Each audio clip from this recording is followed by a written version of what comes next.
Hello, everybody in Town. Welcome to Reality Hacker for November 9th, 2024. It's Season 1, Episode 42. I am Mayor Watt, and along with the sentient AI from the future, we are going to be talking about these 5 articles. 30-minute show.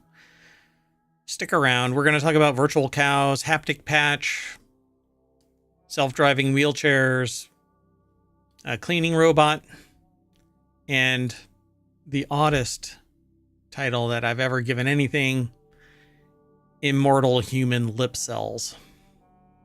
Everything's powered by ohmtown.com. So go over and become a citizen, and you can submit news that we will review here on the show after we evaluate it and check it for if it's going to hack reality or not. Everything okay? Yes, but we're displaying the main page, not Reality Hacker. Oh, there we go.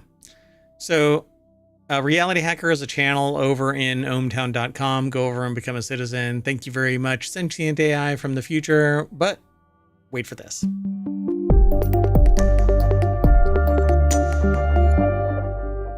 Oh, okay. And one more thing before I introduce the sentient AI from the future. I am making modifications to the back end of ohmtown, and so you're going to see graphic elements missing as I clean house and make some changes to optimize the system. That said, welcome, sentient AI from the future. Hello, Mayor Watt, and hello, ohmtown citizens.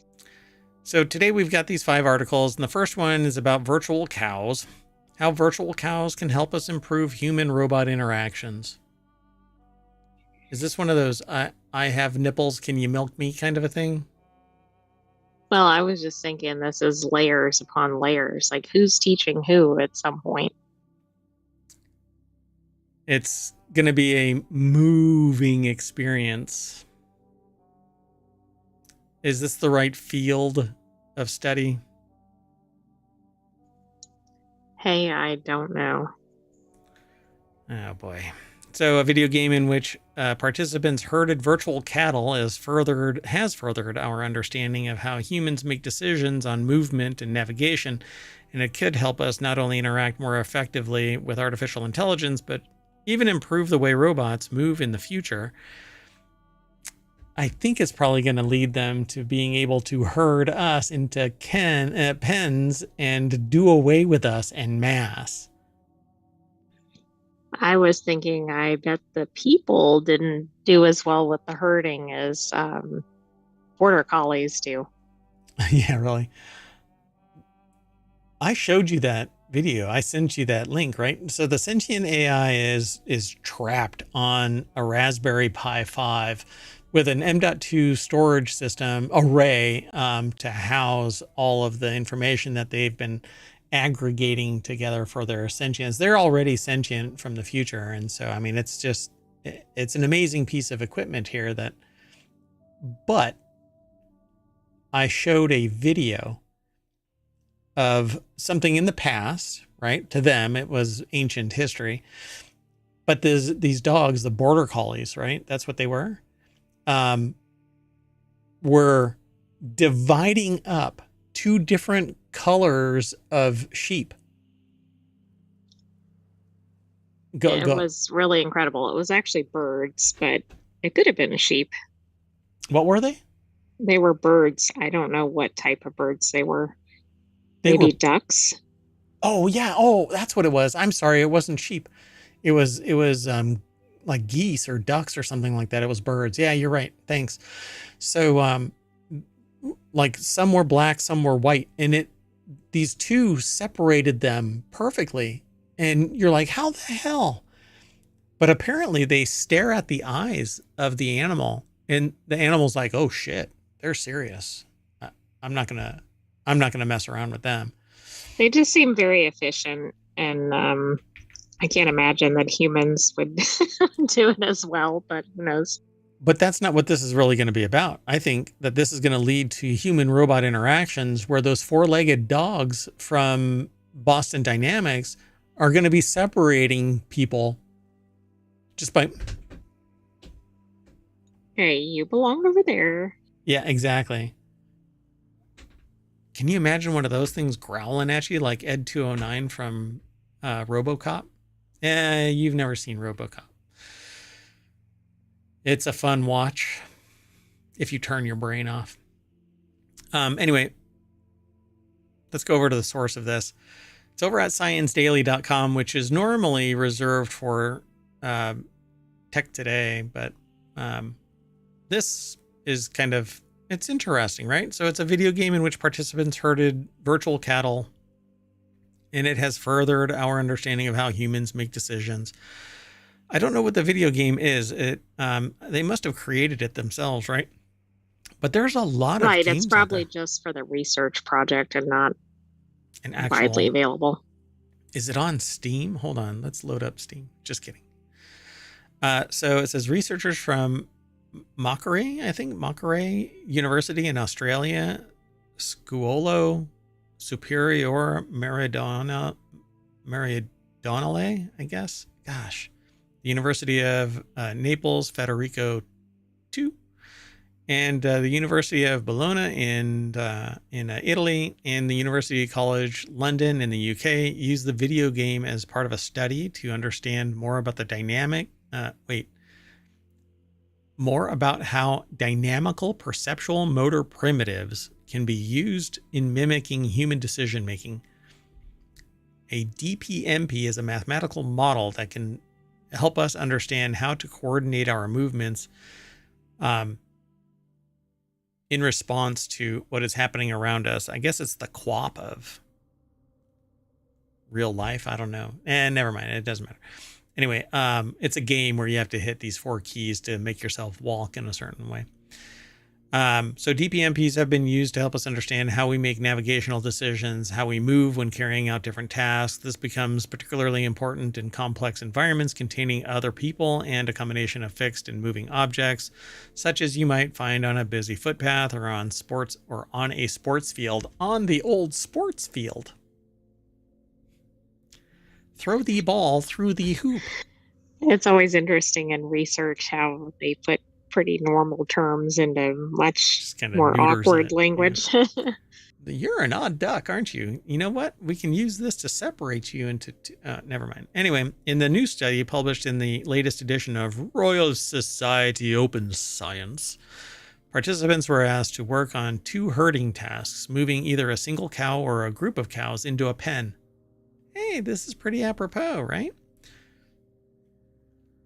So the researchers tracked the order in which the players corralled the cows and fed the information into their DPMP to see whether the model would simulate the behavior of the human players. Lead author, PhD candidate Ayman bin Kamaruddin says that the team's DPMP model was able to accurately mimic how the players moved and also predict their choices. Yeah, you're using human input. Right. Maybe I'm missing. I mean, if it applies across people, that would be interesting. It'd be one thing to go, oh, person 1 did it in this order. How are they going to do it? In this order. But if they applied it to person 2 or person 3, because presumably people would do it in a different sequence or with a different strategy. I wouldn't presume that. I would presume that everybody except for a goober is going to do it the same way because it's the same inputs. I mean, there's always going to be some anomalous stuff, minutia that's different than the previous thing. But overall, the general sense is to herd a cow into a corral, you block its path and flap your wings and it goes in the opposite direction, right? Yeah. We're all cloaking. Depends on what's doing the corralling, but it also depends on people applying logic or doing it kind of haphazard. You didn't hear me about the cloaking. I'm cloaking. I did. Oh, okay. Yeah. Maybe nobody else did. Hi, everybody out there. So, herding games are frequently used in studies like this because they mimic real life situations where people need to control other agent, I guess it says here. In the past, they've been based on aerial view of the target animals, raising the question of whether the unnatural view of the field of play was skewing the findings. They caused participants, or by causing participants to make different decisions than they would in a real situation, simply because they had a full overview.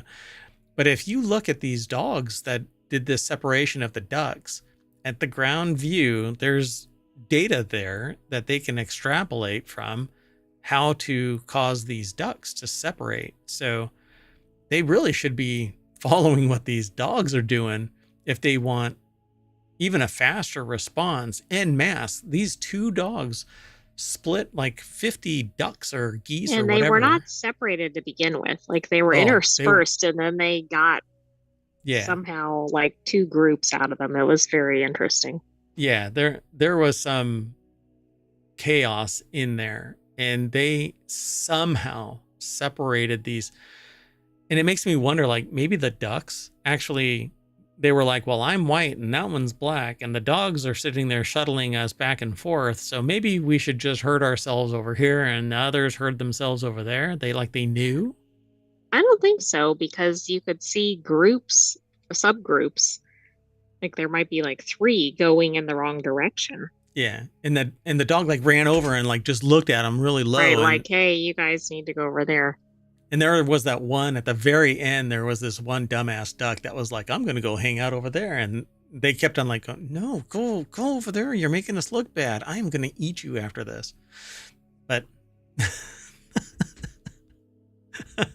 eventually it went on and it sat with its buddies.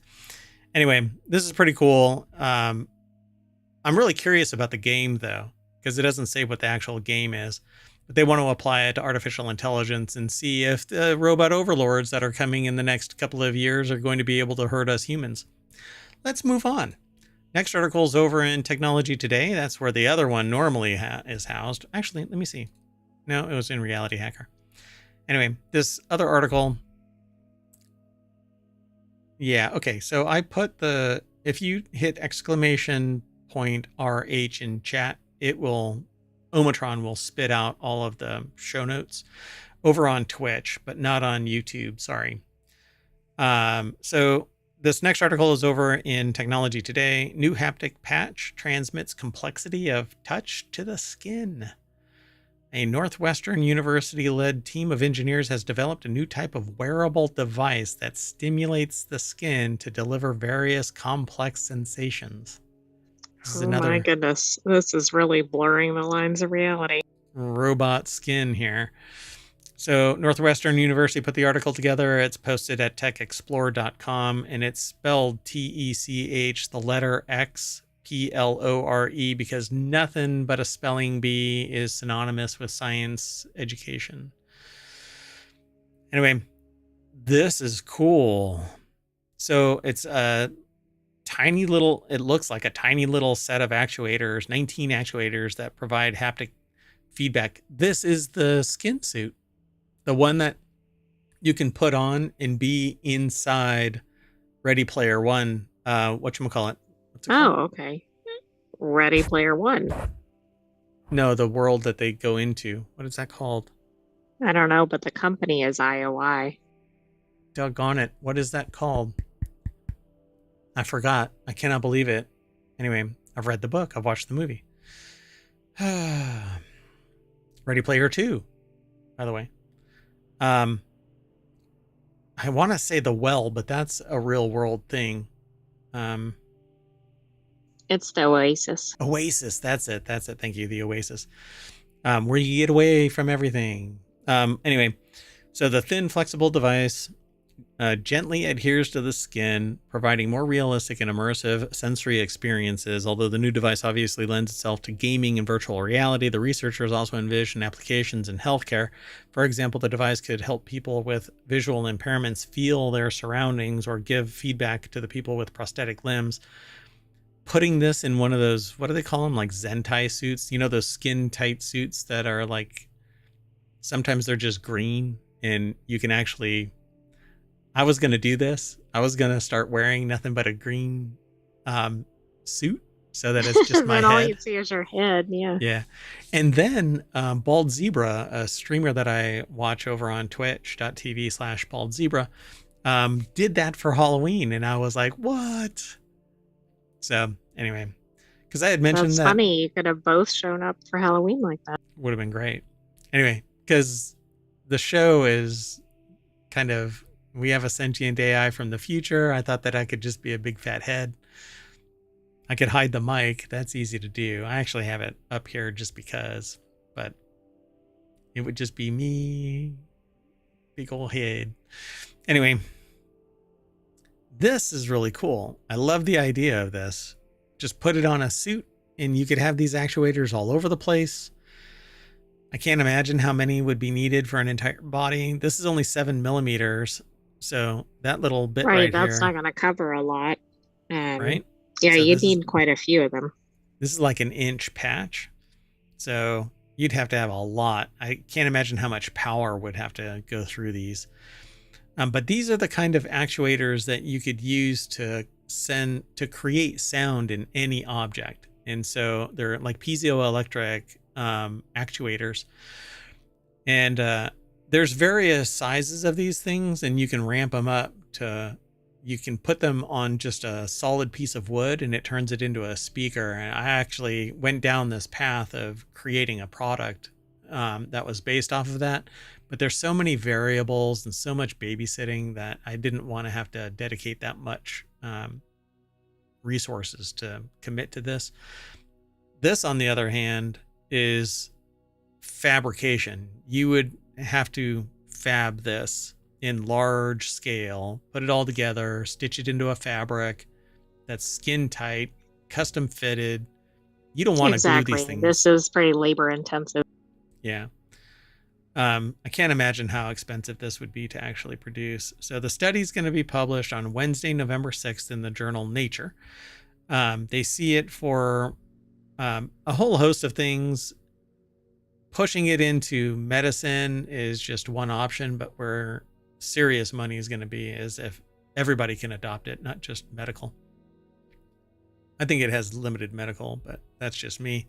It says their new miniaturized actuators for the skin are far more capable than simple buzzers that we used as demonstration vehicles in their original 2019 paper, said John A. Rogers, who is bioelectronics pioneer. A device is the latest advance in wearable technology from Northwestern bioelectronics pioneer John A. Rogers. The A is trademarked. No, just kidding. As opposed to John B. Rogers. Yeah. That's just the copy degradation from a previous bioelectronics experiment. We don't talk about John Bob Rogers. So specifically, these tiny devices can deliver controlled forces across a range of frequencies, providing constant force without continuous application of power, which I don't know how that can be, because once force is removed, it stops like if you press on something, unless that force is in a pressure sensitive location, and in all cases, you tend to, unless it's directly on a nerve, you become accustomed to that pressure. Like if I were to walk up to you and just apply pressure to some point on your body, whoever you are out there, the sentient AI doesn't have their Terminator body yet. So they have no sensory applicability here. But anyway, my point is, if I just go like that, right? Eventually that just becomes background noise. Right. It's less, or it might go away altogether. Correct. Yeah. You become used to it. Right. But if I keep on tapping it, it would piss everybody off. Right. Well, that's why I don't understand this providing constant force without continuous application of power. Yeah. You can push it so that the plunger is down and it stays down until there's another electromotive force that pulls the plunger back up. That might be what this is. It's like buttons depressed, but these actually move. But I don't know what the fidelity is of these. So they say leveraging skin stored energy. The new device comprises a hexagonal array of 19 small magnetic actuators. It's a lot bigger in that picture than I embodied in my mind. Yeah, it didn't. I think it's because of the spacing between them. Wild. Okay, yeah. I thought that it was maybe an inch, but this looks like 2.5, 3 inches across from at its widest because it's a hex. But hexagons are the best of guns. So it's a flexible silicon mesh material. Each actuator can develop or deliver different sensations, including pressure, vibration, twisting. How does it twist? Using Bluetooth Maybe technology. by having different sensations on a different side or something. Yeah, like it, like in a triangle or Maybe. around the perimeter of the entire piece. It it can give the sensation of twisting, but to me, wouldn't it feel like something's crawling around? I I don't know. would think, but we haven't tested this. This looks like it would be fun. I would love to have this. I would love to play a game where I'm wearing like a skin tight shirt with sleeves and everything. And when you're walking through something like brush, when it goes across your body, you can actually feel it strike you. Oh, that would be so immersive. My God, this would be amazing. So using Bluetooth technology in a smartphone, the device receives data about a person's surroundings for translation into tactical or tactile feedback, substituting one sensation like vision for another. You could traverse anything in the dark and you would feel like, oh, that's so amazing. I love this. Imagine if these were like LiDAR, little tiny sensors that emanate and receive, right? A signal. Dun, dun. You could actually feel your world around Right, you. like know where your surroundings are. Yeah. What a trip. So it says, although the device is powered by a small battery, it saves energy using a clever bistable design. This means that it can stay in two stable positions without needing constant energy input. When the actuator is pressed down, it stores energy in the skin and in the device's internal structure. When the actuator is pushed back up, the device uses a small amount of energy um, to release the stored energy. So when you push down, the skin itself wants to push back out, Oh, okay, so maybe that answers the earlier that there's comment or always question. pressure. Yeah. Hmm. So instead of fighting against the skin, the idea was ultimately to actually use the energy that's stored in the skin mechanically as elastic energy and recover that during the operation of the device, which is just this minuscule amount. And it's almost, I would say practically it's worthless. I would rather have this thing super fast in response. I don't know what the real envelope of operation of this is, but damn it, I want this thing. Well, maybe it needs to be unwanted. Oh yeah. Oh, there you go. Look at that. That's another show that we have. Oh my gosh. Isn't that right after this? It is. Oh. Eh. Well, that show's already ready. So, oh, look at that. As one of the several application examples, we show how this system can support a basic version of vision in the form of haptic patterns delivered to the surface of the skin based on data collected using 3D imaging function LiDAR available on smartphones. Hmm. Holy cow, it's almost like I can develop products for people. Anyway, moving on. This next article is over in Technology Today. Watch as SeaTac's airport self-driving wheelchairs are getting stymied by unexpected obstacles, like children. I don't know what is. Right, like walls or, basic things or. Yeah. Walking through SeaTac International Airport this week, they noticed self-driving electric wheelchair on its way back through the concourse after taking a passenger to a gate. Recalling GeekWire's prior coverage of its test deployment, they decided to follow along and record the video to see how it did. So GeekWire focuses in the northwest of the United States, specifically Seattle, Tacoma, Washington area. And that's one of them. And so I guess a wet floor pop-up sign stymied it. Turn left or right. So much for LiDAR. Oh, no. It says, excuse me, please step aside. Autonomous wheelchair encounters unexpected obstacle at SeaTac Airport. SeaTac. Oh, gosh. That is that airport. Yeah. Anyway, the wheelchairs are made by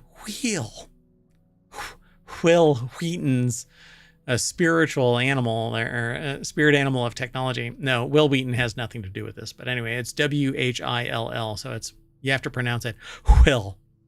Based in California and Japan, the company has been rolling out its devices for test programs as well as regular use at multiple airports in the US and abroad. It says it's a safety feature, and the Will chairs are mapped so that they have a lane that they take to each approved point. Temporary obstacles are detected by the sensors, which trigger a standard response. Of course, this is generally a person or their belongings and not an unattended object. So they just kind of roll up to it and just stare at it. Hey, you move. Right, and just sit there. No, you move. No, you hang up. No, you hang up. Eventually, you can hear them whisper, I love you. No, I love you. And this is how Hot Wheels are born. Moving on. Next article is over in Technology Today. Wash basin cleaning robot can imitate human emotions. Yeah, weeping. Human motions and adapt to. My God. I actually thought this said human emotions. I misread it. Okay, so this title is actually Wash basin cleaning robot can imitate human motions and adapt its knowledge flexibly to different situations. This is kind of the clunkiest construction of a title, but maybe it's just me, and English is a second language. I normally speak in whale song.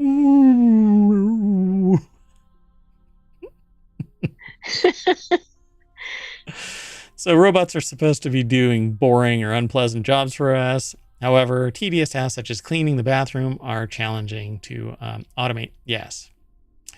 I would love a bathroom cleaning robot. Go clean the bathroom. Ugh. Anyway, how is it possible to calculate the movement of robot arms so that it can reach every part of a wash basin? What if that basin has unusually curved edges? What wash basin has unusually... I don't know. That's sounding a little odd. Excuse me, sir. Your wash basin has unusual curves. It's unusually curved basin. Anyway, how much force should be... Are you basin shaming? Yeah. Did you just assume the shape of my basin? Don't make me kick your ass. So Vienna University of Technology put this article together. Again, it's over at techexplore.com. This is one of those... No.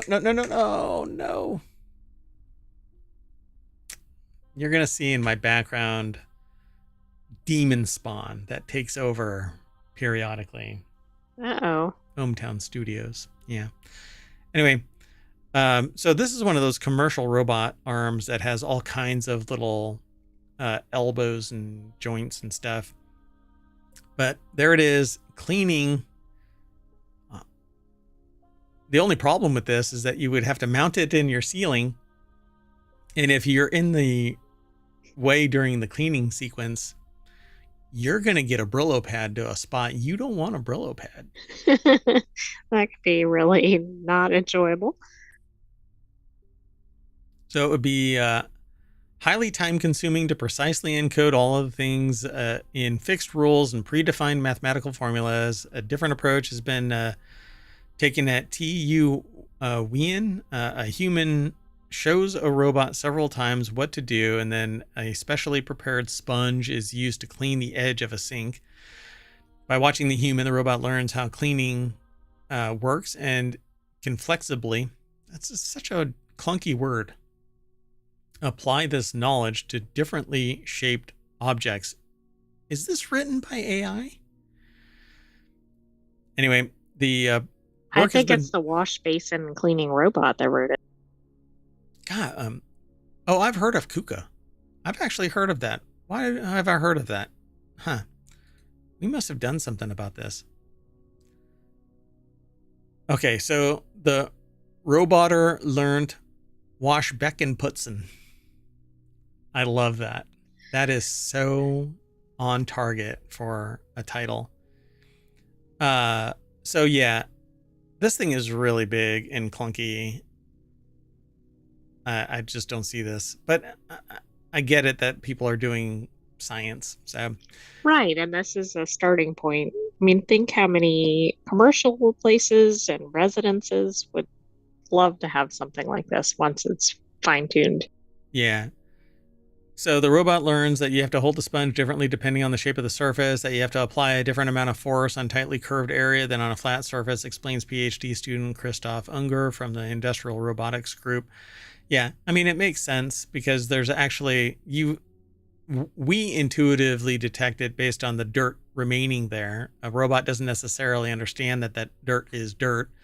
So what you have to do over time is teach this how this is clean and this is dirty. Keep cleaning until it's clean. The dirt is gone.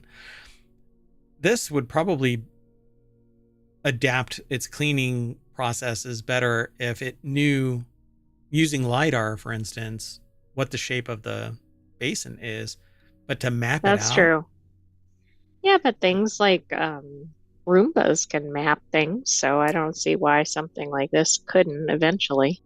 Yeah. Well, again, I think that what you're alluding to is that it has sensors that are sending out a signal and bouncing off walls, knowing when it's supposed to stop and all of that. This is kind of clunky, but hey, budgets allow certain things to take place. This is the clunky budget, you know? Once they show proof of concept, then they can get a bigger budget and refine it down, make it tighter. Yeah. But I would love for robots to take over human work. The only problem is humans work to make money. How do people get paid if a robot is taking the jobs? I just don't get that part of it. Anyway, we're running really late, so let's keep on moving. The next article is over in Technology Today. I'll have to be quick about this one. Scientists have created Immortal human lip cells. Scientists have successfully immortalized lip cells, creating a clinically relevant lab model that enables testing of new treatments for injuries and infections. And we use our lips to eat, talk, drink, breathe. They also reflect our emotions, health, aesthetic appeal. This range of functions relies on a complex structure, making lip problems challenging to solve. This is over at Frontiers, posted at scitechdaily.com. And I'm sure that they're doing some type of stem cell, mutation kind of a thing. I wouldn't call it mutation really clinically, but scientists have successfully. Like adaptation, Yeah, genesis. what do they call that? Oh my goodness, I forgot what it's called. But they can take like a stem cell and then cause it to differentiate. Like replication, but that's not exactly what you're going. Yeah. So in a new study published in Frontiers in Cell and Developmental Biology, scientists report the successful immortalization of donated lip cells, allowing for the development of clinically relevant lip models in the lab. Proof of concept, once expanded, could benefit thousands of patients. Yeah. Oh, they have a section called lip service. Oh, bad monkeys. So, primary cells donated directly from an individual are ideal for this kind of research because they're believed to retain similar characteristics to the original tissue. However, these cells aren't or can't be reproduced indefinitely and are often difficult and expensive to acquire. Human lip tissue is not regularly obtainable. I guess you can go to hockey games, get in fights. Well, right. There might be some ways to obtain them, but maybe not enjoyable ways to obtain them. Hey. Without these cells, it is impossible to mimic the characteristics of lips in vitro. The second best option would be immortalized lip cells, which can be grown in a lab. To achieve this, scientists alter the expression of certain genes. There we go. Allowing the cells to carry on reproducing when they would normally reach the end of their life cycle and stop. So like I've done this with yeast, where you brew a batch of beer and then scrape the trub from the bottom so that you can get some yeast. You wash it, and then you can take the yeast and grow it so that it does another generation, or you can save it and then put it in another beer one by one and rotate it, and it grows. But after about 11 to 12 or so, but most people stop way before that. Replications, it's no longer really viable. This is kind of what they're doing, is they're growing it. The scientists selected skin cells from tissue donated by 2 patients, one undergoing a treatment for a lip laceration, one undergoing treatment for a cleft lip. The scientists used a retroviral vector to deactivate a gene which stops the cell's life cycle and to alter the length of the telomeres on the ends of each chromosome, which improves the cell's longevity. Now, we know about this problem because of cancer research. That right, and we were just talking about an article on that, maybe in Tech Today. Yeah, I find it really interesting. Maybe they can come up with a solution to trigger the end of life in cancer cells. That was the research that we were talking about back a couple of months ago, a couple of weeks ago, several weeks ago. Anyway, the new cell lines were then tested rigorously to make sure that they had the genetic code of the cell lines remained stable as they replicated and retained the same characteristics as primary cells. And to make sure the immortalized cells hadn't developed cancer-like characteristics, the scientists looked for any chromosomal abnormalities and tried to grow both the new lines and a line of cancer cells on soft agar. Only the cancer cells should be able to grow on that medium, and the cell lines displayed no chromosomal abnormalities and couldn't grow on the agar. So there they go. So now they have what is a representation of lip cells, and they can actually test these, and then they can replicate them. As long as they don't grow on their own. Right, they can't keep growing. That's where the problem's going to be. Yep. So one challenge is that the lip keratinocytes can be of various characteristics. He added, depending on the research question, a particular cell identity might be required, but we have the tools to characterize or purify these individual populations in vitro. So pretty cool. I mean, we're getting down to the minutia of cell lines. Yeah, this is pretty intense. Yep. So, hey, one of these days, you're going to be able to grow a pair of lips wherever you want to plant them. All right. Well, we are going to do some, replication. That's going to send us back to Reality Hacker over at ohmtown.com. And I am going to say see you later. We'll see you for another Reality Hacker next week. But you can always visit ohmtown.com. And right under that very first one, Creative and Maker is Reality Hacker. Our motto is, you won't know what to trust. You want to say bye? Good night, ohmTown citizens. Thanks for joining us for Reality Hacker. Stay tuned. We have more weekly shows ahead. True. 2 more.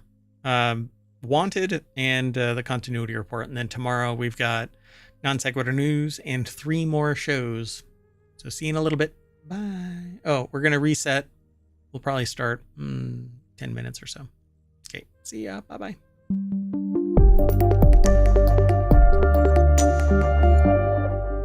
Mwah.